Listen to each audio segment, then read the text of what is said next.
లూకా గారు రాసిన సువార్త 18వ అధ్యాయం 8వ వచనం చదువుకుందాం. ఆయన వారికి త్వరగా న్యాయము తీర్చును వారి విషయమే గదా ఆయన దీర్ఘశాంతము చూపుచున్నాడని మీతో చెప్పుచున్నాను. అయినను మనుష్య కుమారుడు వచ్చినప్పుడు ఆయన భూమి మీద విశ్వాసము కనుగొనునా అని ఆయన మాట్లాడుతున్నారు. ఇవి దేవాంతి దేవుడే స్వయముగా అక్కడ ఉన్న ప్రజలతో, శిష్యులతో, రక్షణ పొందిన వారితో, ఇంకా రక్షణ లేని వారితో కూడా దేవాతి దేవుడు మాట్లాడుతున్నారు. ఏమంటూ ఉన్నారు అనంటే, మనుష్య కుమారుడు వచ్చినప్పుడు భూమి మీద విశ్వాసమును కనుగొందున అని మాట్లాడుతున్నారు. అంటే రెండవ రాకడలో ఆయన వచ్చేటప్పుడు నీలో నాలో చూసేది ఏమిటనంటే విశ్వాసమును ఆయన చూస్తూ ఉన్నాడు. ఈ చివరి వచనంలో ఈయన మాట్లాడుతున్నారు. మొదటి వచనంలో 18వ అధ్యాయము 1వ వచనంలో వారు విసుకక నిత్యము ప్రార్థన చేయవలనంటకు ఆయన వారితో ఈ ఉపమానము చెప్పెను. అంటే ఒక విధవరాలు కోసం ఆయన మాట్లాడుతున్నారు. ఆ విధవరాలికి అన్యాయం జరిగింది, న్యాయము జరగడం లేదు. ఆ అన్యాయము జరగడం వల్ల ఒక న్యాయాధిపతి దగ్గరికి వచ్చింది. ఆ న్యాయాధిపతి ఎలాంటి వాడయ్యానంటే లేఖనము సెలవిస్తుంది, నేను దేవునికి భయపడకయు మనుష్యులను లక్ష్య పెట్టకయు ఉండినను. అంటే న్యాయాధిపతి కోసం తనకు తాను మాట్లాడుకుంటూ ఉన్నాడు. నేను దేవుని యందు నాకు భయభక్తులు లేవు. రెండవదిగా నేను మనుష్యులకి కూడా నేను భయపడను, మనుషులు ఎవరిని కూడా నేను లెక్క చేయను అని ఆయన మాట్లాడుతున్నారు. అలాంటి న్యాయాధిపతి దగ్గరికి ఈ విధవరాలు వెళ్ళింది. ఎందుకు వెళ్ళింది అయ్యానంటే, నాకు ఒక వివాదము జరిగింది, వివాదములో నాకు న్యాయము తీర్చమని ఆయన దగ్గరికి వెళ్ళింది. ఆయన ఏమంటూ ఉన్నారో ఒక్కసారి మనం చూద్దాం. చూడండి తల్లి, నా ప్రతివాదికిని నాకు న్యాయము తీర్చమని అడుగుచు వచ్చాను, కానీ అతడు కొంతకాలము ఒప్పకపోయాను. వస్తుంది, వెళ్ళిపోతూ ఉంది. న్యాయాధిపతి తన దగ్గర ఉన్న మనుషులతో మాట్లాడుతున్నాడు. నా కోసం అంతా తెలుసు కదా, ఎందుకు ఈమె పదే సార్లు వస్తుంది? నేను న్యాయము తీర్చినని తెలుసు, దేవుని యందు భయభక్తులు లేవని తెలుసు, మనుషులు మాటను లెక్క చేయనని కూడా తెలుసు. అయినా సరే ఈమె ఎందుకు నా దగ్గరికి వస్తుంది అని అనుకొని, తనలో తను అనుకొని, ఏదో విధముగా ఈమెకు నేను న్యాయము తీర్చాలి, ఈమె ప్రతివాదికిని విరోధికిని నేను న్యాయం తీర్చాలని చెప్పి అతను మూర్ఖుడై ఉండి కూడా తరచూ ఈ విధవరాలు ఆ యొక్క న్యాయాధిపతి దగ్గరికి వెళ్ళడం వల్ల, తరచూ అంతేకాదు వెళ్ళడమే కాదు, ఆమె ఏమి చేస్తుంది అనంటే తొందర పెడుతుంది, మాటికి వెళ్తుంది, తొందర పెడుతుంది. తనకు తను ఆలోచించుకొని ఏది విధముగానైనా సరే ఈమెకి ఏమి చేయాలంటే న్యాయము తీర్చాలని దేవాతి దేవుడు ఈ ఉపమానము చెప్పడం జరిగింది. హల్లెలూయా. ఈ ఉపమానము ద్వారా పరిశుద్ధాత్మ దేవుడు మనతో మాట్లాడునుగాక, మనల్ని బలపరచునుగాక. హల్లెలూయా. ఈమె ఎవరయ్యానంటే విధవరాలు. అంటే ఈమెకు దిక్కు ఎవరు లేరు, వెనకాల ముందు కానీ కొడుకులు ఎవరు లేరు. ఈమె కోసం అందుకే ఆయన అంటూ ఉన్నారు, ఒక విధవరాలు అని మాట్లాడుతున్నారు. రెండవదిగా ఈమె చేసింది ఏమిటనంటే వివాదము. అంటే వివాదము తెలుసుకుంది ఈమె. ఈరోజు మనము ప్రార్థన చేసేటప్పుడు ఏంటి మన వివాదము, మన సమస్య ఏమిటి, మన యొక్క లోటు ఏమిటి మనం తెలుసుకోవాలి. రెండవదిగా ఈమె తెలుసుకున్నది ఏమిటనంటే విరోధి ఎవరో ఆమె తెలుసుకున్నది. వివాదము తెలుసుకోవడమే కాదు, విరోధము ఎవరితో ఉందో ఈమె తెలుసుకున్నది. మూడవదిగా ఈమె వివాదమే కాదు, విరోధియే కాదు, ఎవరైతే న్యాయము తీరుస్తారో ఆ న్యాయాధిపతిని కూడా ఈమె గుర్తించింది. చప్పట్లు కూడా దేవాది దేవుని స్తుతిద్దాం. హల్లెలూయా. వెళ్ళడమే కాదు, నాలుగవదిగా ఈమె మాటికి వెళ్ళి తొందర పెడుతుంది, తరచుగా వెళుతుందట. చప్పట్లు కూడా దేవాది దేవుని స్తుతిద్దాం. హల్లెలూయా. ఐదవదిగా న్యాయాధిపతి ఎవరికి న్యాయము తీర్చలేదు, కానీ దిక్కులేని ఈ విధవరాలికి ఆ మూర్ఖుడైన న్యాయాధిపతి న్యాయము తీర్చాడు. చప్పట్లు కూడా దేవాది దేవుని స్తుతిద్దాం. హల్లెలూయా. ఈరోజు మనము గుర్తించవలసింది, ఈ యొక్క ఉపమానం ద్వారా మనం తెలుసుకోవలసింది ఏమిటి అనంటే, నీ వివాదం ఏమిటో నువ్వు తెలుసుకోవాలి. ఈరోజు నీ వివాదం ఏమిటో నువ్వు తెలుసుకోవాలి. నీకు వచ్చిన సమస్య ఏదో నువ్వు తెలుసుకోవాలి. ఈరోజు మనము తెలుసుకుంటున్నామా? మన వివాదము ఎవరితోనో రెండవదిగా తెలుసుకోవాలి. మూడవదిగా మనకి ఎవరు మధ్యవర్తో మనకు తెలుసుకోవాలి. నాలుగవదిగా ఆయనకు ఏ విధముగా న్యాయాధిపతికి లేదా దేవునికి ఏ విధముగా ప్రార్థన చేయాలో నీవు తెలుసుకోవాలి. ఈ 4 తెలుసుకుంటే నీకు నీ విరోధికి ఉన్న వివాదము తీర్చి దేవుడు నీకు శాంతి సమాధానం అనుగ్రహించే దేవుడు. చప్పట్లు కొట్టి దేవాది దేవుని స్తుతిద్దాం. హల్లెలూయా. ఈరోజు దేవాది దేవుడు మనతో 4 విషయాలు మాట్లాడుతున్నారు. అండర్లైన్ చేసుకుందాం. 1, ఆయన అంటూ ఉన్నారు 7వ వచనం, దేవుడు తాను ఏర్పరచుకున్నాడు. మనల్ని దేవాది దేవుడు మొట్టమొదటిగా ఏర్పరచుకున్నాడు. రెండవదిగా ఆయన మనల నుంచి దివారాత్రములు నాకు మొర్ర పెట్టమని మాట్లాడుతున్నాడు. 8వ వచనములు ఆయన అంటూ ఉన్నారు. మూడవదిగా నేను న్యాయాధిపతిని మాట్లాడుతున్నాడు. 4వదిగా నేను దీర్ఘశాంతము కలిగి ఉన్నానని మాట్లాడుతున్నాడు. హల్లెలూయా. ఈరోజు ఆయన లక్షణాలను గమనించాలి. ఆయన ఎంత మంచి దేవుడో ఆయన మాట్లాడుతున్నాడు. ఏమిటనంటే ఆయన మొట్టమొదటి ఏమిటంటే, నేను మిమ్మల్ని ఏర్పాటు చేసుకున్నాను. ఈరోజు విధవరాలు న్యాయాధిపతిని ఏర్పాటు చేసుకుంది, కానీ దేవాతి దేవుడే న్యాయము తీర్చడానికి మనలను ఏర్పాటు చేసుకున్నాడు. చప్పట్లు కొట్టి దేవాతి దేవుని స్తుతిద్దాం. అందుకే యెషయా గ్రంథంలో మాట్లాడుతున్నారు, వివాదము తీర్చుకుందాము, రండి నా దగ్గరికి, రండి నా దగ్గరికి. ఈరోజు నీకు నీ యొక్క ఇరుగు పొరుగు వారికి వివాదం వస్తే ఎక్కడికి వెళ్తావు? పోలీస్ స్టేషన్లు పరిగెడుతున్నావు, కోర్టులకి పరిగెడుతున్నాం, రకరకాల పెద్ద మనుషుల దగ్గరికి మనం పరిగెడుతున్నాం. కానీ దేవుడు ఇచ్చిన ధన్యత ఏమిటో తెలుసా? ఆయన అంటున్నారు, నీకును నీ విరోధికి ఇదిగో నేను సమస్యను పరిష్కరించాలంటే మీరు నా దగ్గరికి రండి. హల్లెలూయా. అంటే ఎవరు ఏర్పాటు చేసుకున్నారు తెలుసా? న్యాయాధిపతి అయిన దేవుడే నిన్ను నన్ను ఆయన ఏర్పాటు చేసుకున్నాడు. హల్లెలూయా. ఏర్పాటు చేసుకొని అంటున్నాడు, మీరు నా దగ్గరికి రండి. ఎందుకనంటే నీకు గుర్తించడం చేత కావట్లేదు సమస్యను, నీకు విరోధిని గుర్తించడం చేత కావట్లేదు. కాబట్టి ఆయన ఏమని మాట్లాడుతున్నారంటే, నేనే మిమ్మల్ని ఏర్పాటు చేసుకున్నాను. ఏ విధంగా ఏర్పాటు చేసుకున్నారయ్యానంటే, యెషయా గ్రంథము 43వ అధ్యాయం చూద్దాం. చూడండి నాన్న, 43వ అధ్యాయం 1వ వచనములో ఆయన అంటున్నారు, అయితే యాకోబు నిన్ను సృజించిన వాడను, ఒకటి నిన్ను సృజించిన వాడును యెహోవా, ఇశ్రాయేలు నిన్ను నిర్మించిన వాడు ఇలాగ సెలవిచ్చుచున్నాడు, నేను నిన్ను విమోచించి ఉన్నాను, భయపడకుము, పేరు పెట్టి నిన్ను పిలిచి ఉన్నాను. హల్లెలూయా. ఏ విధముగా ఏర్పాటు చేసుకున్నాడు తెలుసా? ఆయన మొట్టమొదట అంటూ ఉన్నారు, నేను సృజించాను, రెండవదిగా నేను నిర్మించాను, మూడవదిగా నిన్ను పిలిచాను. ఏ విధముగా పిలిచాడంటే 44వ వచనంలో ఆయన మాట్లాడుతున్నారు. 2వ వచనములో చివర, నా సేవకుడగు యాకోబు నేను ఏర్పాటు చేసుకున్నాను. ఎందుకు ఏర్పాటు చేసుకున్నాడో, ఏ విధముగా ఏర్పాటు చేసుకున్నారో ఆయన మాట్లాడుతున్నారు. 1, నేను నిన్ను సృజించాను, 2 నిర్మించాను, మూడవదిగా పేరు పెట్టి పిలిచి నేను నిన్ను ఏర్పాటు చేసుకున్నాను. చప్పట్లు కొట్టి దేవాది దేవుని స్తుతిద్దాం. హల్లెలూయా. అంత మంచి దేవుడు అండి. కానీ విధవరాలు న్యాయాధిపతి దగ్గరికి వెళ్ళి న్యాయాధిపతిని ఏర్పాటు చేసుకుంది.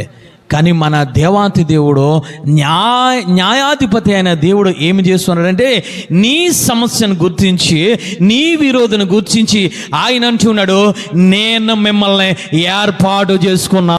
ఎందుకు ఏర్పాటు చేసుకున్నాడండి? నీకు నీ విరోధికి ఉన్న వివాదమును పరిష్కరించడానికి. ఈరోజు నువ్వు అనుకుంటున్నావు దేవుడు రకరకాల దేవుడు అనుకుని రకరకాల కార్యాలు చేస్తున్నావు. నువ్వు మొదట నీ సమస్యను గుర్తించు, ఆ సమస్య వల్ల ఏ శాపం వస్తుందో గుర్తించు. ఆ సమస్య వల్ల నీ కుటుంబానికి ఏమొస్తుందో గుర్తించు. నువ్వు గుర్తించిన తర్వాత నీవు ఏమి చేయాలి తెలుసా? దేవుని ఏర్పాటు చేసుకున్నావని బిడ్డవని దేవాతి దేవుని దగ్గరికి నువ్వు రావాలి. చప్పలు కూడా దేవాతి దేవుని స్తుతిద్దాం. హల్లెలూయా.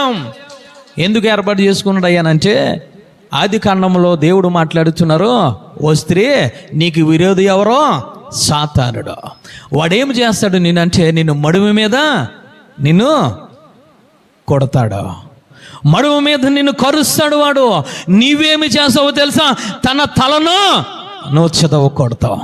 ఈరోజు జరిగేది అదే. ఈరోజు విశ్వాసంలో, కుటుంబాల్లో, సంఘంలో జరిగేది అదే. వాడు ఎలా కుడుతున్నాడు తెలుసా? నీలో పాపము పెడుతున్నాడు. నీవేమి చేస్తున్నావు అంటే, ఆ పాపమును గుర్తించిన తర్వాత వాడిని నువ్వు చెద కొడుతున్నావు. ఈరోజు దేవాతి దేవుడు మనతో మాట్లాడుతున్నాడు. దేవాతి దేవుడు వైరము ఎవరితోనో ఆది కాండంలోనే ఏర్పాటు చేశాడు. ఇంకా నీకు నాకు గుర్తించడం చేత కావడం లేదు. ఏమిటి వైరం అనంటే ఆజ్ఞ అతిక్రమం. ఆ పాపమును జనకుడు సాతానుడు. కాబట్టి వాడు ఏమి చేస్తున్నాడంటే నిన్ను కరుస్తూ ఉన్నాడు. అందుకే దేవాతి దేవుడు అంటూ ఉన్నారు, ఇదిగో ఆ అరికాలు మొదలుకొని నడినెత్తి వరకు పచ్చి పుండ్లు ఈ విధముగా వచ్చాయి. సాతానుడు కరవడం వల్ల, పాపము వల్ల. అందుకే ఆయన అంటున్నారు, నీతిమంతుడు లేడు, ఒక్కడును లేడు. పాపము, అందరం పాపము చేసి దేవుని యొక్క మహిమను, కృపను మనం పొందలేకపోతున్నాం. అందుకే ఆయన మాట్లాడుతున్నారు ఏమిటనంటే, మీరు నా దగ్గరికి రండి, మీ వివాదములు, సాతానుడికి మీకు మధ్య ఉన్న వివాదములు నేను తీరుస్తానని మాట్లాడుతున్నారు. ఎందుకు రమ్మంటూ ఉన్నాడు అనంటే, రోమీయులకు రాసిన పత్రిక 16వ అధ్యాయం 20వ వచనం చూద్దాం. ఎందుకు ఆయన రమ్మంటూ ఉన్నారు అని అంటే, ఏ వివాదమును తీర్చడానికి రమ్మంటూ ఉన్నారు? సమాధానకర్తయగు దేవుడు సాతానును మీ కాళ్ళ క్రింద శీఘ్రముగా చితక తొక్కించును. చప్పలు కూడా దేవాది దేవుని స్తుతిద్దాం. హల్లెలూయా. ఎందుకు సాతానుడు నువ్వు తొక్కాలి? ఎందుకనంటే, నీకు సాతానుడికి విరోధము, వైరం ఏర్పడింది. ఎందుకు దేవుడు నిన్ను పేరు పెట్టి పిలిచాడు? ఎందుకు నిన్ను సృజించాడు? ఎందుకు నిన్ను నిర్మించాడు? ఎందుకు నేను ఆయన ఏర్పాటు చేసుకున్నాడంటే, ఆయన దగ్గర ఉండి సాతానుడి యొక్క తలను శీఘ్రముగా చితక తొక్కించడానికి. చప్పలు కొట్టి దేవాది దేవుని స్తుతిద్దాం. హల్లెలూయా. ఈరోజు మనం ఏం చేస్తున్నాం? మన జీవితం ఏ విధముగా ఉంది? మన ఆత్మీయస్థితి ఏ విధముగా ఉంది? వాడు చేత మనం చితక తొక్కించుకుంటున్నాం. వాడు పాము కాబట్టి, ఆ సర్పము కాబట్టి వాడి చేత మనము కాట్లు పొడిపించుకుంటున్నాం. దేవత దేవుడు ఈరోజు మనతో మాట్లాడుతున్నాడు. ఈరోజు నేను ఎందుకు ఏర్పాటు చేసుకున్నాడు? న్యాయమును తీర్చడానికి, నీ విరోధి అయిన సాతాను గుర్తించడానికి. గుర్తించిన తర్వాత ఎందుకు నిన్ను పేరు పెట్టి పిలిచాడు? ఎందుకు నిన్ను నిర్మించుకున్నాడు? ఎందుకు పిలిచాడయ్యానంటే, ఆయన అంటూ ఉన్నారు, మీ విరోధి అయిన సాతాను చితక తొక్కడం మీకు చేత కాదు కాబట్టి నేను దగ్గర ఉండి శీఘ్రముగా మీ కాళ్ళ చేత నేను తొక్కిస్తాను. ఈరోజు ఎవరిని మనము తొక్కించుకుంటున్నాం? మన కుటుంబాల మీద సాతాను హస్తం ఉంటుంది. మన కుటుంబాల మీద కాదు, మన బిడ్డల మీద సాతాను హస్తం, మన మీద సాతాను హస్తం, మన యొక్క చేసే ప్రతి కార్యముల మీద సాతాను హస్తం గల కారణం, నీ విరోధులను గుర్తించలేకపోతున్నావు, నీ సమస్యను గుర్తించలేకపోతున్నావు. దేవుడు సాతానును మీ కాళ్ళ క్రింద శీఘ్రముగా చితక, నువ్వే తొక్కేస్తాం అనలేదు ఆయన, నువ్వు తొక్కే పర్లేదు అనలేదో. దగ్గరుండి ఆయన ఏం చేస్తున్నాడు? శీఘ్రముగా తొక్కిస్తున్నాడు. ఆయన కృప ఉంటే ఆ సాతానుడు తల నువ్వు దొక్కుతావు. ఆయన కృప నీ దగ్గర లేదనుకో, నువ్వు రక్షింపబడినా కూడా ఆడి చేత నువ్వు దొక్కించుకుంటావు. ఈరోజు ఏ విధముగా ఉందో మన జీవితం? ఆయన పిలిచాడు, నేను ఏర్పాటు చేసుకున్నాడు. ఎందుకనంటే ఆయన సిలువలో ఆ సాతాను యొక్క తలను చితకగొట్టాడు. చప్పలు కూడా దేవాది దేవుని స్తుతిద్దాం. హల్లెలూయా. నువ్వు చేయవలసింది ఏమీ లేదు. నువ్వు న్యాయాధి పక్కన నిలబడితే చాలు. పక్కన నిలబడు, ఆయన యుద్ధం చేస్తానంటూ ఉన్నాడు. నువ్వు పక్కన నిలబడు, నేనే నీ కాళ్ళ చేత నేను తొక్కిస్తానంటూ ఉన్నాడు. హల్లెలూయా. ఏ విధముగా తెలుసా? శీఘ్రముగా చితక తొక్కిస్తాను. హల్లెలూయా. నువ్వేం చేస్తున్నావు అంటే, నేను తొక్కేస్తాను పర్లేదులే, నాకు శక్తి ఉందా, నాకు బలం ఉందని చెప్పి విరోధిని అవడం గమనించకుండా, విరోధి కడుపులోనికి వెళ్ళిపోయి, విరోధి కూరల్లోనికి వెళ్ళిపోయి, విరోధి ఇంట్లోనికి వెళ్ళిపోయి నేను తొక్కేస్తాను అనుకున్నావు. తీరా చూస్తే ఆడే నిన్ను తొక్కేస్తున్నాడు. తొక్కేసిన తర్వాత తెలుస్తుంది మనకి బాధ. తొక్కేసిన తర్వాత తెలుస్తుంది ఆ కాట్లు, వాడికి వేసే కాట్లు. అందుకే స్త్రీతో దేవాది దేవుడు మాట్లాడుతున్నాడు, నీ సంతానమునకును వాడి సంతానమునకును వైరం, వాడు నిన్ను కరుస్తాడు, నీవు వాడిని కొడతావు. కొట్టించడానికే దేవుడు నిన్ను పిలుచుకున్నాడు. చప్పలు కూడా దేవాది దేవుని స్తుతిద్దాం.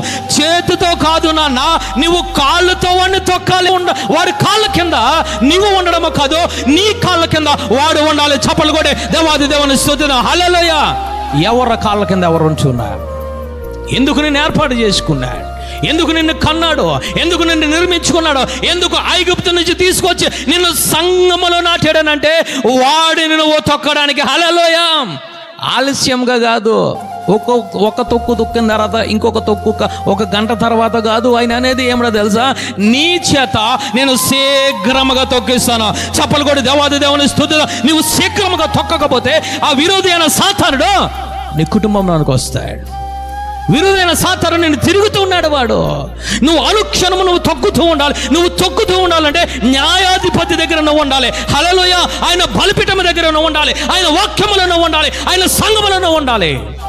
నువ్వు ఇష్టానుసారంగా పరిగెడితే పని అవ్వదు. దేవుడు అంటూ ఉన్నాడు, ఎందుకు నేను ఏర్పాటు చేసుకున్నాను ఏంటంటే సాతానుడు తలను శీఘ్రముగా చెదగ తొక్కించడానికి. హల్లెలూయా. విధవరాలు మొట్టమొదట ఆ యొక్క న్యాయాధిపతి దగ్గరికి వెళ్ళి తరచు శీఘ్రముగా ప్రార్థన చేస్తుంది. చప్పలు కూడా దేవాది దేవుని స్తుతిద్దాం. ఆమె సమస్య పరిష్కారం అయిపోయింది. ఈరోజు దేవుడు నేను ఏర్పాటు చేసుకున్నాడు. నువ్వు అనుకుంటున్నావు ఎవడో నన్ను ఏర్పాటు చేసుకున్నాడు, ఈ లోకం మనుషులు అనుకుంటున్నా. ఈరోజు గమనించాలి తల్లి. రెండవదిగా ఆయన ఏమంటూ ఉన్నారంటే దివారాత్రములు నా దగ్గరికి మీరు వచ్చి మొర్ర పెట్టండి. హల్లెలూయా. విధవరాలు ఏమి చేస్తుంది అని అంటే, నేను విధవరాలనే కదా, నాకు శక్తి లేదు, నా మాట ఎవరు వినలే, నన్ను ఎవరు ఈ సమాజం పట్టించుకోవాలని ఆ ఇంటిలోనే ఆమె లేదు. ఇంటిలోనికి బయటకు వచ్చింది, న్యాయాధిపతి దగ్గరికి తరచూ వెళుతూ తొందర పెడుతోంది. చప్పలు కూడా దేవాది దేవుని స్తుతిద్దాం. హల్లెలూయా. సమస్య నువ్వు గుర్తిస్తే, రెండవదిగా నీ విరోధిని నువ్వు గుర్తిస్తే నువ్వు ఇంటిలో ఉండవు. ఎక్కడ ఉంటావో తెలుసా? సంఘములో ఉంటావు. ఎక్కడ ఉంటావో తెలుసా? బలిపీఠము దగ్గర ఉంటావు. హల్లెలూయా. బలిపీఠము దగ్గర నేమి చేస్తానంటే నిత్యము ఎడతెగక ప్రార్థన చేస్తూ ఉంటావు. ఆయన 18వ అధ్యాయం 1వ వచనములో ఎందుకు ఈ ఉపమానమయ్యానంటే, విసుగుగా నిత్యము ఎల్లప్పుడూ ప్రార్థన చేయవలనని ఈ ఉపమానం. ఈరోజు నీ విరోధి ఎవరో నువ్వు గమనిస్తే, నీ సమస్య ఏంటో గమనిస్తే, ఎవరి దగ్గరికి వెళ్ళాలో నువ్వు గమనిస్తే ఆయనకు మాత్రమే నువ్వు ప్రార్థన చేస్తావు. హల్లెలూయా. మనుషుల దగ్గరికి వెళ్ళలేదు విధవరాలు, ఇరుగు పొరుగు వారి దగ్గరికి వెళ్ళలేదు విధవరాలు. ఎవరో తీరుస్తారులే ఈ ఊరికి, లేదా నా మనసులో ఎవరో ఉన్నారు వారి దగ్గరికి వెళ్ళలేదు. ఈమె ఎవరి దగ్గరికి వెళ్ళిందంటే న్యాయము తీర్చగల న్యాయాధిపతి దగ్గరికి వెళ్ళింది. హల్లెలూయా. ఈరోజు ఎవరి దగ్గరికి వెళ్తున్నాం మనం? ఈరోజు ఎవరి దగ్గరికి వెళ్తున్నావు? నీకు సమస్యను గుర్తించావు, కానీ విరోధిని గుర్తించడంలో నీ విశ్వాసము పనికి రావడం లేదు, అవిశ్వాసంలోకి వెళ్ళిపోతున్నావు. జాగ్రత్త సంగమా. నీ విరోధిని నువ్వు గుర్తించాలి. గుర్తించిన వెంటనే నువ్వు ఏమి చేయాలంటే మందసమ దగ్గరికి రావాలి. హల్లెలూయా. ఉపవాస ప్రార్థనలోనికి రావాలి. నిత్యము ఎడతెగకుండా నీవు కన్నీరు నువ్వు కారుస్తూ ఉండాలి. దేవుడు అదే మాట్లాడుతున్నాడు.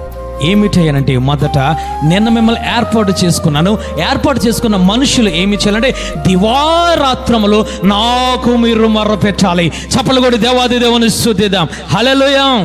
అందుకే పేతురు గారు మాట్లాడుతున్నారు, మీరు శోధనలో పడకుండా మీరు ఎల్లప్పుడూ నిత్యము ఎడతెగగా ప్రార్థన చేయండి.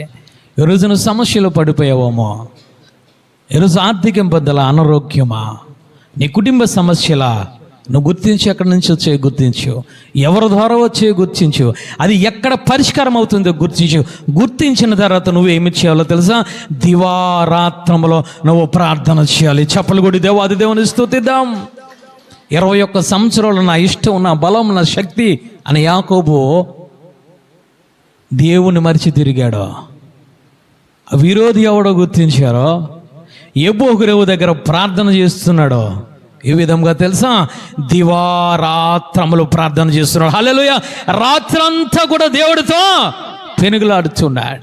దేవాది దేవుడు అంటున్నాడు, నన్ను ఎందుకు నువ్వు తొందర పెడుతున్నావు? ఇదిగో నన్ను ఎందుకు గట్టిగా పట్టుకున్నావు? ఎందుకు నాతో నువ్వు పోరాడుతున్నావు? తెల్లారుతుంది, నన్ను నీవు పోనీ విడిచిపెట్టు. ప్రార్థన, ప్రార్థన. యాకోబు ఆశీర్వాదం. యాకోబు భయం లేదు. యాకోబు న్యాయాధిపతి దగ్గరికి వెళ్ళాడు. న్యాయాధిపతి అంటున్నాడు, ఎందుకు నన్ను తొందర పెడుతున్నావు? ఎందుకు నన్ను పట్టుకుంటున్నావు? నీకు కావాల్సిందే కదా, ఆశీర్వాదమే కదా, ఇదిగో నిన్ను ఇశ్రాయేలుగా మారుస్తున్నాను. దేవాది దేవుడు మాట్లాడాడు. చప్పలు కూడా దేవాది దేవుని స్తుతిద్దాం. హల్లెలూయా. ఏం చేస్తున్నావు? ప్రార్థన. దేనికోసం చేస్తున్నావు ప్రార్థన? ఎవరికి చేస్తున్నావు ప్రార్థన? చెగులుగుతున్నావా దేవాది దేవునికి? 1 గంట చేస్తే నీ సమస్య పరిష్కారం అయిపోతుంది అనుకుంటున్నావు. నీ చిన్నప్పటి నుంచి చేసిన పాపాలు నువ్వు గమనించుకో. నీ చిన్నప్పుడు ఊహ నుంచి వచ్చిన పాపములు నువ్వు ఒప్పుకోవాలి. నీ సమస్యకు పరిష్కారం కావాలి. ఈరోజు ఏదైనా చేయకూడని పని చేస్తే కోర్టు వారు ఏం చేస్తారో తెలుసా? కొన్ని సంవత్సరములుగా వాయిదాలు వేసుకుంటూ వెళ్తారు. చివరికి వచ్చేది అన్యాయము జరగవచ్చు, వాడికి అన్యాయము జరగవచ్చు. కానీ నా దేవాది దేవుని దగ్గరకు వచ్చి నువ్వు ప్రార్థన చేస్తే, దివారాత్రం మొర పెడితే, నువ్వు ఉపవాసం ఉంటే, నువ్వు జాగరములు చేస్తే, నా దేవాది దేవుడు అన్యాయస్తుడు కాదు. హల్లెలూయా. నీ విరోధికి బుద్ధి చెప్పే దేవుడు. హల్లెలూయా.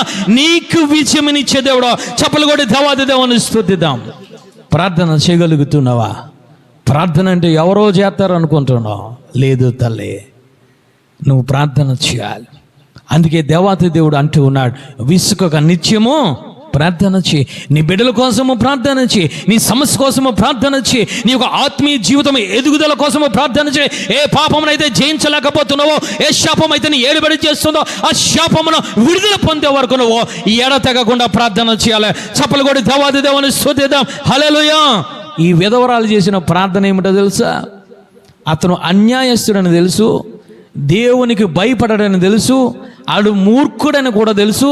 కానీ ఈమె తరచూ కూడా ఇంటికి వెళుతుంది, తరచూ కూడా తొందర పెడుతుంది. ఈరోజు నువ్వు దేవుని తొందర పెట్టగలుగుతున్నావా? ఆ రాత్రికాల సమయంలో యాకోబు చేసింది ఏమిటో తెలుసా? దేవుణ్ణి తొందర పెట్టాడు. హల్లెలూయా.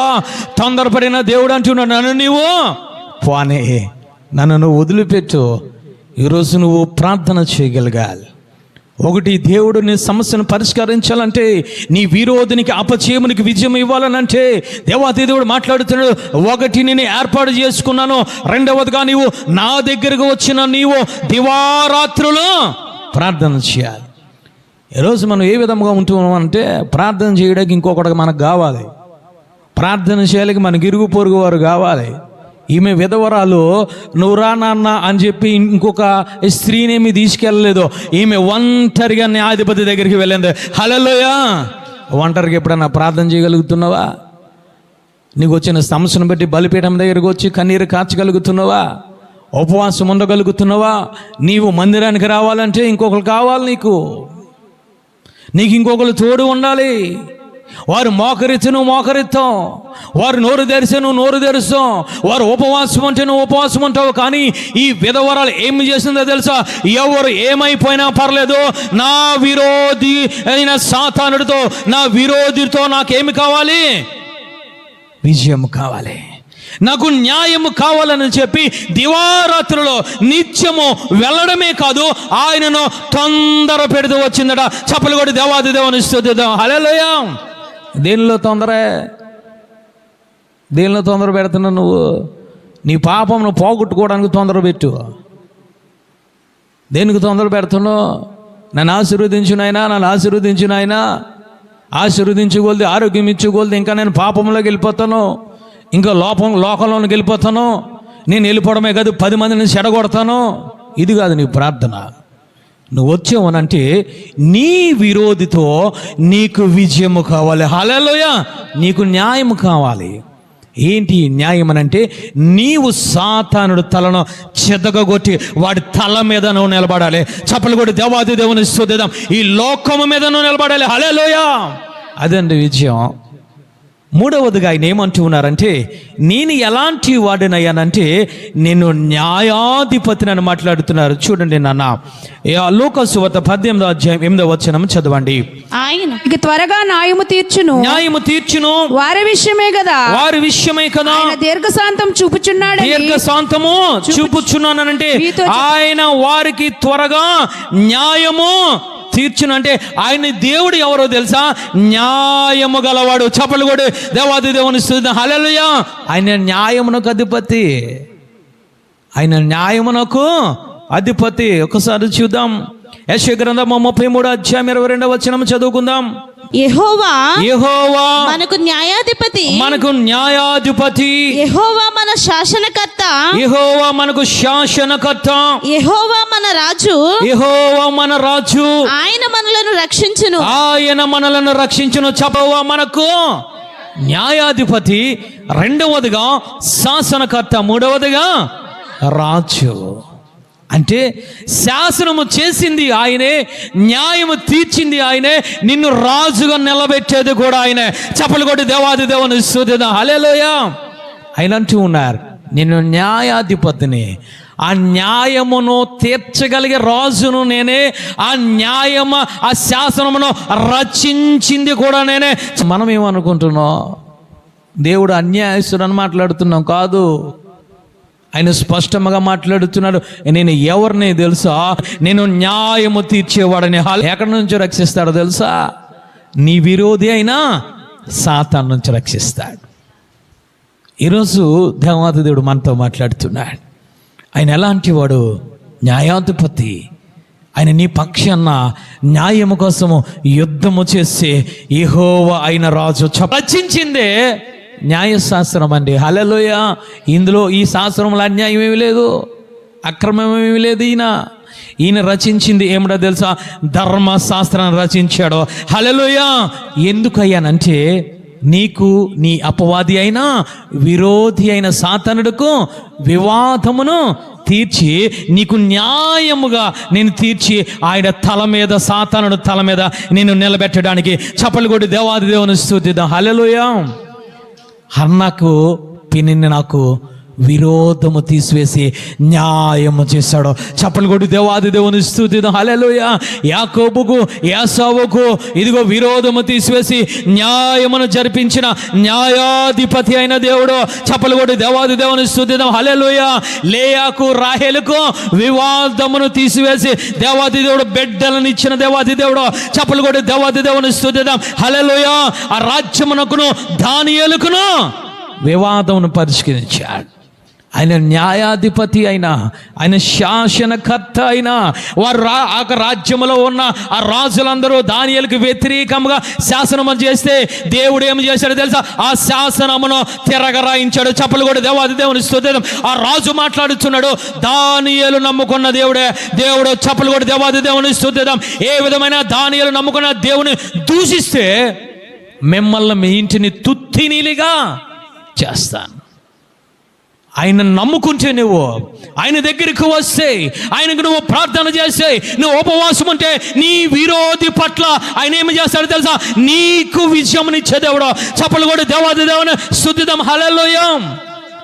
ఒక్క రోజులో మొర్దెకైని హెబ్రీలందరినీ చంపేద్దాం అనుకున్నారు, శాసనాన్ని సృష్టించారు. కానీ ఆ సమస్య ఎక్కడి నుంచి వచ్చిందో గమనించాడు మొర్దెకై. ఆ సమస్యను ఎక్కడి నుంచి వచ్చాడో గమనించాడు మొర్దెకై. ఇది పలానా హామాను దగ్గర నుంచి వచ్చింది కాబట్టి నేనేమి చేయాలో తెలుసా? ఈ సమస్యకు పరిష్కారం రాజు కాదు, ఈ సమస్యకు పరిష్కారము మోకాళ్ళు జీవితం అనుకున్నాడు. చప్పలు కూడా దేవాది దేవుని స్తుతిద్దాం. అంటే మొర్దెకైకి వ్యతిరేకంగా ఆ హెబ్రీయులకు వ్యతిరేకంగా ఒక శాసనము ఏర్పాటు చేశారు, మరణం కొయ్యను ఏర్పాటు చేశారు.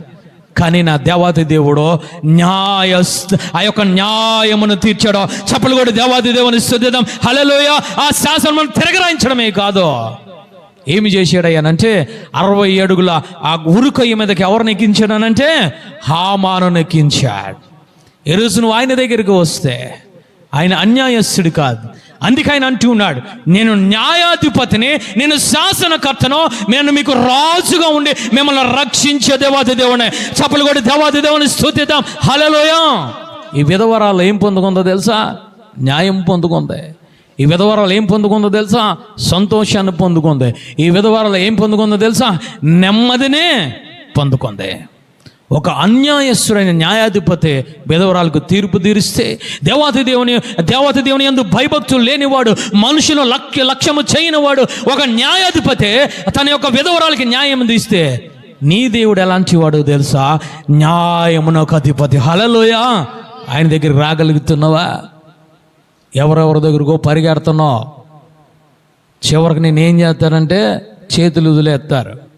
సమస్య పెద్దదైనప్పుడు, ఆ సమస్య నిన్ను చుట్టుకున్నప్పుడు, ఆ సమస్యలో మునిగిపోతున్నప్పుడు ఈ మనుష్యులు ఏం చేస్తారయ్యానంటే నిన్ను విడిచిపెడతారు. అందుకే ఈరోజు దేవాతి దేవుడు నాతో మాట్లాడుతున్నాడు. అందుకైనా ఉపవాస ప్రార్థన కోసం మాట్లాడుతున్నారు. నిత్యము ఎడతెగకుండా ప్రార్థన చేయండి. మీకు వచ్చిన సమస్యను, మీకు వచ్చిన విరోధిపై నేను విజయాన్ని ఇస్తాను. అందుకే మిమ్మల్ని ఏర్పాటు చేసుకున్నాను. అందుకే మిమ్మల్ని ఏమి చేస్తున్నానంటే దివారాత్రులు నా దగ్గరికి వచ్చి నేను మొర్ర పెట్టమంటూ ఉన్నానని మాట్లాడుతున్నారు.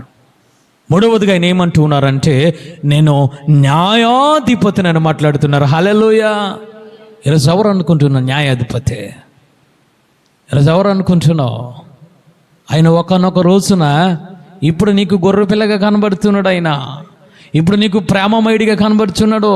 ఇప్పుడు నీకు కృపామయుడిగా కనబడుతున్నాడు. ఒకానొక దినాన ఆయన రెండవ రాకడలో ఏ విధంగా కనబడతాడు తెలుసా? కోదమ సింహముగా రాబోతూ ఉన్నాడు. చప్పలు కొట్టి దేవాది దేవుని స్తుతిద్దాం. ఈ లోకమునకు తీర్పు తీర్చబోయే న్యాయాధిపతిగా రాబోతూ ఉన్నాడు. శాసనమును కర్త రాబోతూ ఉన్నాడు. ఈ లోకమును పరిపాలించే రాజు రాబోతూ ఉన్నాడు. ఎవరు అనుకుంటున్నావు నువ్వు? ఎవరు అనుకుంటున్నావు నువ్వు? దేవాది దేవుణ్ణి గమనించలేకపోతున్నావు. ఈరోజు విరోధం ఎక్కడి నుంచి వచ్చిందో, ఎవరు విరోధం నువ్వు గమనించలేకపోతున్నావు. ఎక్కడ ప్రార్థన చేయాలో, ఎక్కడ మోకరించాలో, దేవుడు ఎందుకు నిన్ను పిలిచాడో, ఎందుకు న్యాయాధిపతి అని నిన్ను పరిచయం చేసుకుంటున్నాడో నువ్వు గమనించలేకపోతున్నావు. ఎవరు గమనించారంటే విధవరాలు గమనించింది, దిక్కులేని ఆడబిడ్డ గమనించింది, ఆశ్రయం లేని ఆడబిడ్డ గమనించింది, వెళ్ళి న్యాయం పొందుకుంది. ఈరోజు ఇంకా నీకు నీ విరోధికి ఇంకా గొడవలు జరుగుతున్నాయేమో, వాడు నిన్ను కాటు వేస్తున్నాడు, నువ్వు వాడిని కొడుతున్నావు, ఇదే నీ జీవితం అనుకుంటున్నావేమో. శాంతి ఉండడం లేదు, సమాధానం ఉండడం లేదు, నెమ్మది ఉండడం లేదు, రక్షణ ఉండడం లేదు, ఆత్మలు పొందుకొని అభివృద్ధి చెంది ఫలాలు పొంది నీ కుటుంబాన్ని రక్షించుకునే జీవితం మన జీవితంలో ఉండడం లేదు. వాడు నిన్ను పాపమునకు గురి చేస్తున్నాడు, వాడు నిన్ను కాటు వేస్తున్నాడు.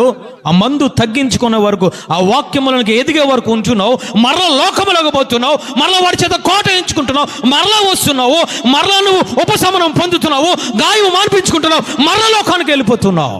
జాగ్రత్త. దేవుడు నేను అందుకు పిలవలేదు.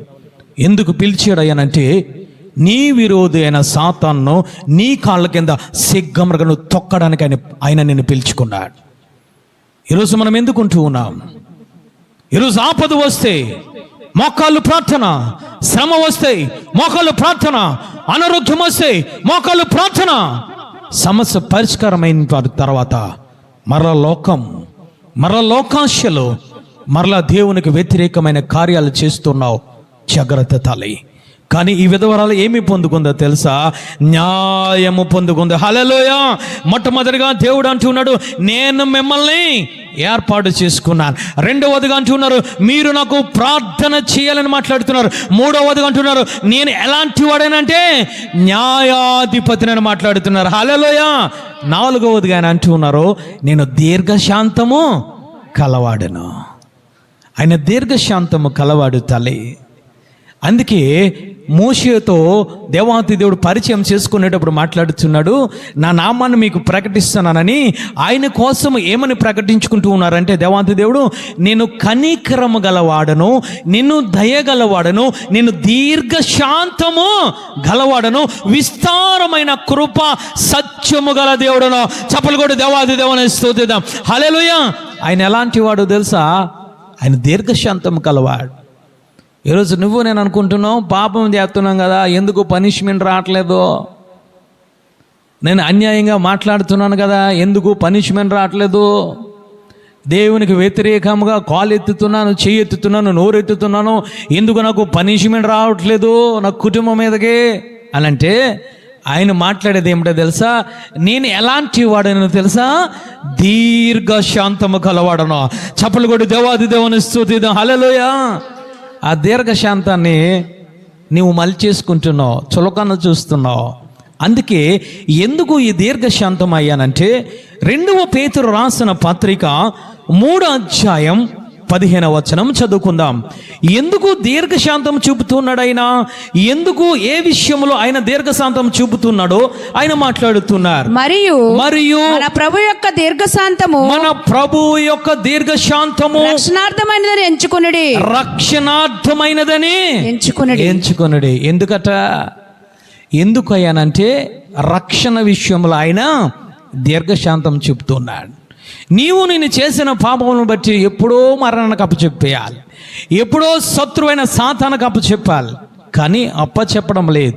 ఎందుకనంటే నీవు ఇంకా మారుతావని, నీ బుద్ధులు మార్చుకుంటావని, నీ నోటు మాట మార్చుకుంటావని, నువ్వు ఇంకా ఆత్మీయ స్థితిలోనికి ఈ శరీరానుసారమైన మనసును వదిలి ఆత్మానుసారమైన మనసులోనికి నువ్వు వస్తావని తల్లి.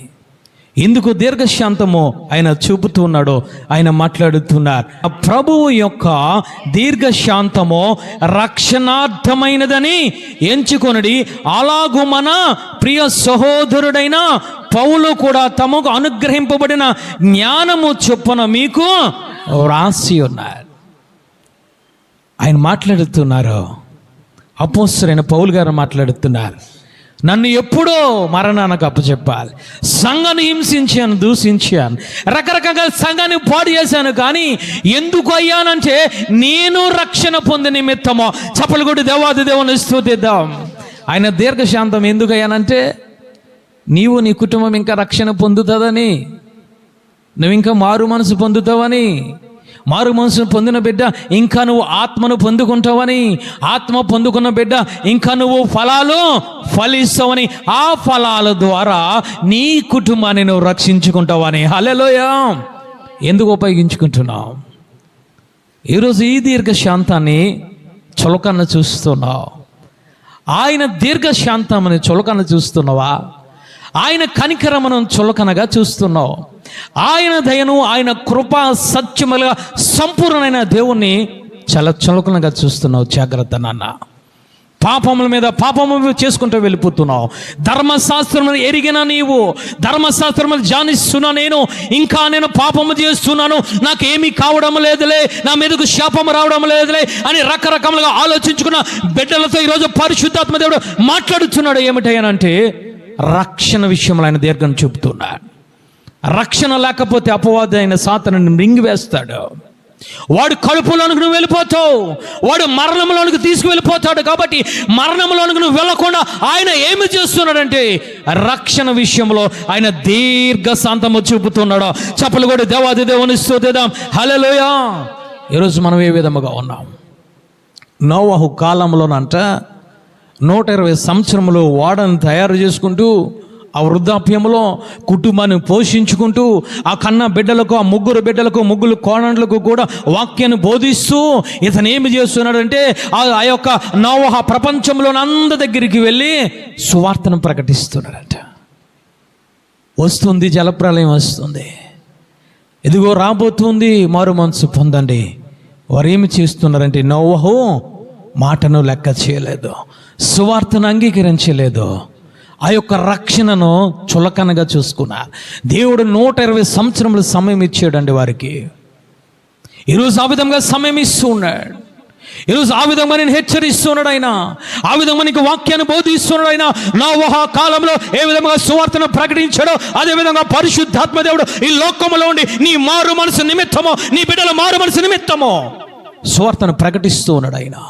ఏమి చేస్తున్నావు? ఆ విధముగానే చెప్పుకుంటారు, వెళ్ళిపోతారు అనుకుంటున్నావేమో. ఆ విధముగానే ఉంటుంది, పర్వాలేదులే, నాకు ఆరోగ్యం ఉంది కదా, నా దగ్గర డబ్బులు ఉన్నాయి కదా, పర్లేదు, సుఖము సంతోషముగా ఉంటున్నాను కదా అనుకుంటున్నావేమో. ఒకనొక రోజున సాతానుడితో పాటు నువ్వు లయమైపోతావు. జాగ్రత్త. దేవాది దేవుడు తలుపు వేసిన తర్వాత అందరూ ఆ వాడ దగ్గరికి వచ్చి తలుపులు కొడుతున్నట్లు ఈరోజు నీవు కొట్టే పరిస్థితి నీకు రాకుండా ఉండాలని, జల ప్రళయంలో మునిగిపోకుండా, నాశనం అయిపోకుండా ఉండాలని ఆయన ఏమి కలిగి ఉన్నాడు తెలుసా? దీర్ఘశాంతము కలిగి ఉన్నాడు. ఆయన దీర్ఘశాంతము కలిగి ఉన్నాడు. ఆ దీర్ఘశాంతమును నువ్వు నేను వెటకారం చేస్తున్నాం, వేళాకాలం చేస్తున్నాం, ధర్మశాస్త్రాన్ని దూషిస్తున్నాం, నీకు బోధించే పరిశుద్ధాత్మదేవుని కించపరుస్తున్నావు. జాగ్రత్త. రోమిలికి రాసిన పత్రిక 2వ అధ్యాయం 4వ వచనం చూద్దాం. చూడండి తల్లి, రోమిలికి రాసిన పత్రిక 2వ అధ్యాయము 4వ వచనము చదువునన్నా. దేవుని అనుగ్రహము దేవుడు అనుగ్రహము మారు మనసు పొందుటకు నిన్ను ప్రేరేపించుచున్నదని ఎరుగక ఆయన అనుగ్రహ ఐశ్వర్యమును సహనమును దీర్ఘశాంతమును తృణీకరించుదువా. ఎంత స్పష్టంగా పరిశుద్ధాత్మ దేవుడు మాట్లాడుతున్నాడు. నేను దీర్ఘశాంతము కలిగి ఉన్నాను, అనుగ్రహము కలిగి ఉన్నాను, నేను మహాధైర్యము కలిగి ఉన్నాను. ఏ విషయములనంటే నిన్ను నీ కుటుంబాన్ని రక్షించడానికి కలిగి ఉన్నాను. అలాంటి దీర్ఘశాంతమును తిరస్కరిస్తావా?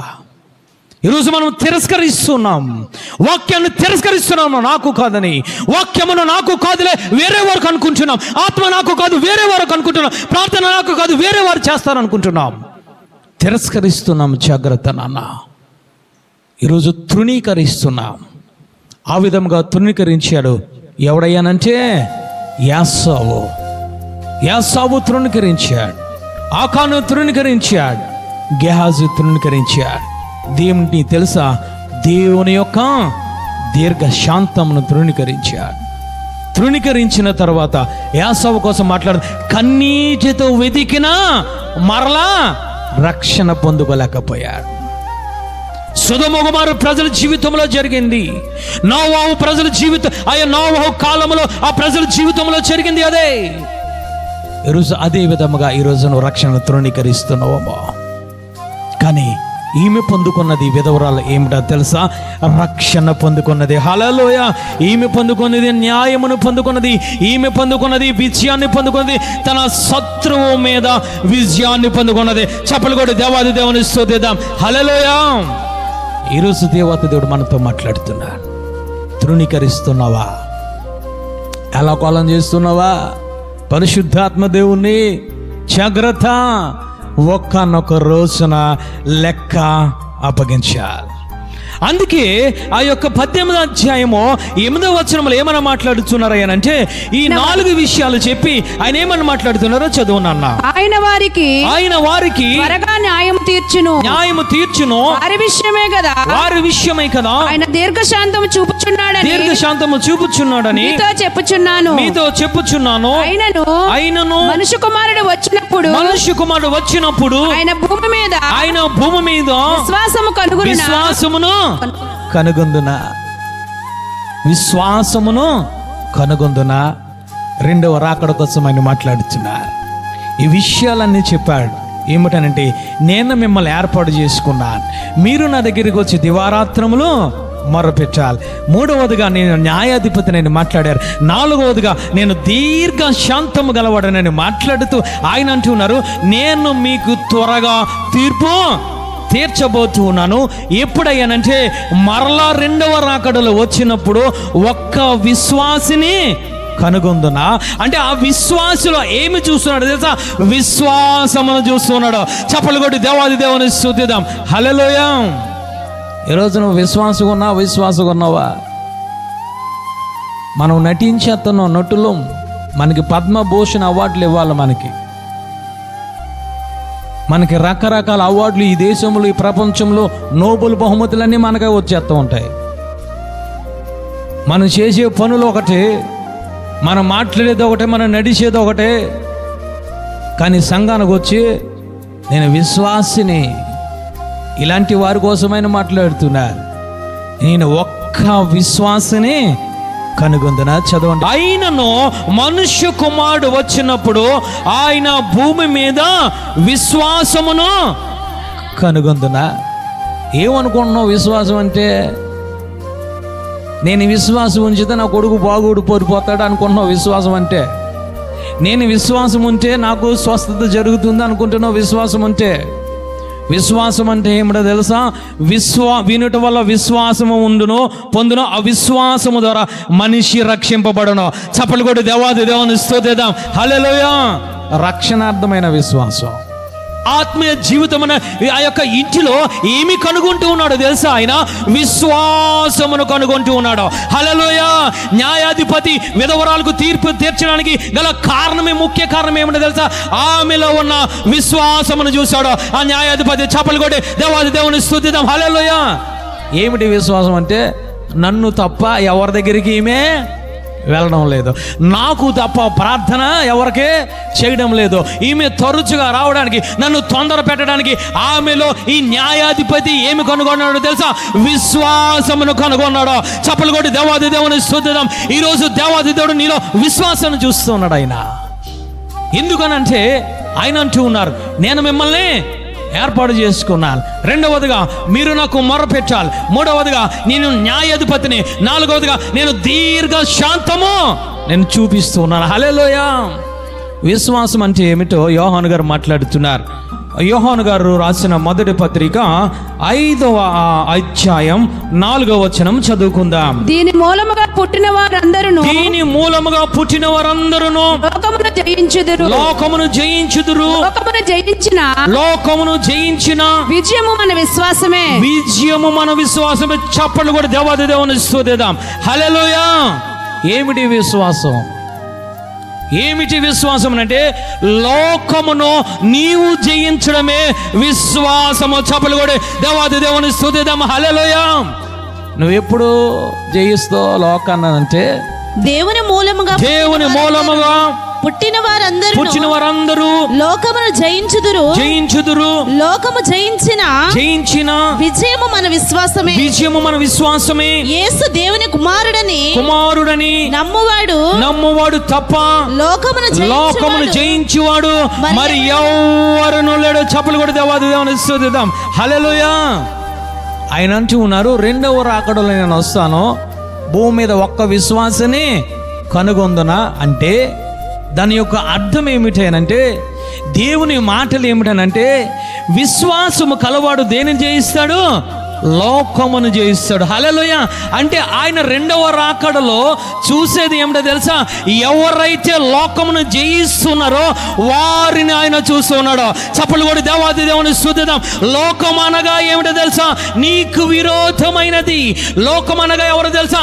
నీకు విరోధమైన సాతాను క్రియలను, సాతాను ఆలోచనలను, సాతాను తలంపులను, సాతాను చేష్టలను ఎవరైతే జయిస్తారో వారు దేవుని దృష్టికి విశ్వాసము కలవారు. చప్పలు కూడా దేవాది దేవుని స్తుతిద్దాం. అందుకే ఆయన మాట్లాడుతున్నారు, రెండవ రాకడలో మనుష్య కుమారుడు వచ్చినప్పుడు ఈ లోకములో ఒక్క విశ్వాసని కనుగొందునా అంటే, ఈ లోకమును జయించిన వాడు ఎవడైనా ఉంటాడా? అందుకే ఆయన అంటున్నారు, మీ శత్రువైన సాతానుడును మిమ్మల్ని మీ చేత శీఘ్రంగా తొక్కించడానికి నేను వచ్చానని మాట్లాడుతున్నాడు. ఈరోజు నువ్వు జయించగలుగుతున్నావా? విధవరాలు జయించింది. ఒక్కతే వెళ్ళి ప్రార్థన చేసింది. తరచూ తొందర పెట్టింది. తరచూ వెళ్ళి ప్రార్థన చేస్తుంది. అంటే ఏమి చేసింది అని అంటే ఆమె జీవితంలో విజయము సంపాదించుకుంది. చప్పలు కూడా దేవాది దేవుని స్తుతిద్దాం. హల్లెలూయా. ఒక విధవరాలు అయ్యింది. తరచూ వెళ్ళి అన్యాధిపతి అనే న్యాయాధిపతి అతనికి పేరు, దుర్మార్గుడైన న్యాయాధిపతి అతనికి పేరు, దేవుని యందు కానీ మనుషులు లెక్క పెట్టలేని అధిపతి అతనికి పేరు. కానీ నా దేవుడు ఈరోజు నీతో మాట్లాడుతున్నాడు, నేను మిమ్మల్ని ఏర్పాటు చేసుకున్నాను, మీరు నాకు ప్రార్థన చేయాలి, నేను న్యాయాధిపతి గల దేవుడును, నేను దీర్ఘశాంతము చూపుతున్నాను. ఎందుకైనంటే మీకు మీ శత్రువైన విరోధైన సాతానుడుకు వివాదము తీర్చడానికి. వివాదము తీర్చిన తర్వాత ఏమి చేస్తానయ్యానంటే, మీ కాళ్ళ చేత శత్రువైన సాతానును శీఘ్రముగా చితక తొక్కిస్తాను. ఆ చితక తొక్కించిన నీవు ఏమి చేయాలంటే, రెండవ రాకడలో విజయము మీద మాత్రమే నిలబడాలి. చప్పలు కూడా దేవాది దేవుని స్తుతిద్దాం. ఈ లోకము మీద విజయము, ఈ సాతాను మీద విజయము, ఈ ఫిలిస్తీయుల మీద విజయము, ఈ యొక్క అమాలేకుల మీద విజయము నీవు సాధించగలిగి ఉండాలి. ఈ పాప శరీరం మీద విజయం ఎవరైతే సాధించి ఈ లోకము మీద నిలబడతారో వారు దేవుని దృష్టికి ఏ విధముగా కనబడతారంటే విశ్వాసిగా కనబడతారు. ఆయన అంటూ ఉన్నారు, రెండవ రాకడ లోకానికి రాబోతున్నాను అన్నీ చెప్పుకుంటూ వచ్చి చివరిగా ఆయన మాట్లాడుతున్నారు, ఈ లోకంలో ఒక్క విశ్వాసని కనుగొంటానా? ఎవరు విశ్వాసం అంటే నీ శత్రువైన సాతాను మీద విజయము సాధించిన వాడే. ఈరోజు సాధించావా? విజయం సాధించగలిగావా? ఇంకా నువ్వు అవిశ్వాసమైన మాటలు, అవిశ్వాసమైన నడతలు, అవిశ్వాసమైన క్రియలు నువ్వు చేస్తున్నావు అని అంటే ఈరోజు నువ్వు ఎవరు కింద ఉన్నావో నువ్వు జ్ఞాపకం చేసుకో. ఇంకా అపవాది బంధకాల్లో ఉంటూ ఉన్నావు. న్యాయాధిపతి అయిన దేవుణ్ణి పెట్టుకొని, ఆయన పిలుపును పెట్టుకొని, ఆయన నేను ఏర్పాటు చేసుకున్నాను, మీరు నాకు ప్రార్థన చేయండి, నేను న్యాయాధిపతిని, నేను దీర్ఘశాంతం చూపుతున్నాను అని మాట్లాడుతుంటే ఇంకా నీ శత్రువు నేను ఇంకా గుర్తించలేని విషయంలో, ఇంకా నీ శత్రువుని, నీ సమస్య ఏమిటో, నీ శత్రువు ఏమిటో, ఏ విధంగా న్యాయాధిపతి దగ్గరికి వస్తే ఏ విధంగా ఆ పరిష్కారం పొందుతావో, విజయం సాధిస్తావు, ఇంకా నీకు అర్థం కాకుండా శత్రువే నా యొక్క స్నేహితుడు, శత్రువే న్యాయాధిపతి, శత్రువే నా జీవితం అని ఇంకా ఈ లోకంలో తిరుగుతున్న బిడ్డల కోసం మాట్లాడుతున్నాడు. రెండవ రాకడలో మధ్యాకాశానికి వెళ్ళేది ఎవరనంటే విశ్వాసిని ఆయన కనుగొంటూ ఉన్నాడు. నీ ఆస్తిపాస్తులు కాదు, నీ బిడ్డలను కాదు చూసేదైనా, నీ ఉద్యోగాలను చూసేదే, నీ పలుకుబడి కాదు ఆయన చూసేదే. ఆయన చూసేది ఒకటి, నీలో ఉన్న విశ్వాసం. ఆ విశ్వాసమే ఈ లోకమును జయించే విశ్వాసం. హల్లెలూయా! ఎవరైతే లోకమును జయించి పరిశుద్ధముగా కాపాడుకుంటారో, ఈ లోకములో ఉన్న పాపమును, ఈ లోకములో శారీరస నేత్రస జీవపు దమ్మమును ఎవరైతే తన కాళ్ళతో తొక్కుకుంటూ వాటిని శీఘ్రముగా ఆ సాతాను పైకి లావకుండా నీవే విజయం సాధిస్తూ ఉంటే అలాంటి వారు దేవుని దృష్టిలో విశ్వాసులు, వారికి పరలోక రాజ్యం.